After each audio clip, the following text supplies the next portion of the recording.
ఇక్కడేం చేస్తున్నావు? నీ కాపురం బాగుండాలని ఆ గోపురానికి దండం పెట్టుకుంటున్నాను. అబద్ధాలు చెప్పుకో. ఒక క్షణం కూడా ఖాళీగా ఉండవా నువ్వు? అరే నేనేం చేశాను ఇప్పుడు? ఏం తెలియనట్టు మొహాల పెట్టుకో.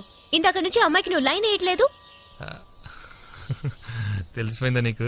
పిచ్చిముండ ఇంకా దానికే తెలియలేదు. కొంచెం హెల్ప్ చేయొచ్చు కదా. చిచి, నువ్వు బాగుపడవు. ఎలా బాగుపడతాం? నీకంటే మీ నాన్న అమెరికా నుంచి ఇంజనీర్లని, ఆస్ట్రేలియా నుంచి డాక్టర్లని తెస్తాడు. మరి మా సంగతి? అక్కడ మా ఊళ్ళో ఆడపిల్లల తండ్రులు మా వీధికి రావడమే మానేశారు. ఎక్కడ మా నాన్న పెళ్లి సంబంధాలు అడుగుతాడు అని భయం వేసి. ఇటు చూడు, ఆల్రెడీ 6 ఎకరం పోయింది. ఓ పక్క వయసు అయిపోతుంది. మా టెన్షన్ మాకుంటాయమ్మా. ఏంటి ఇటు చూస్తున్నావు? చా, అయినా నాకు తెలియక అడుగుతాను. నేనెవరినో చూస్తుంటే నీకంటే ప్రాబ్లం ఏంటి?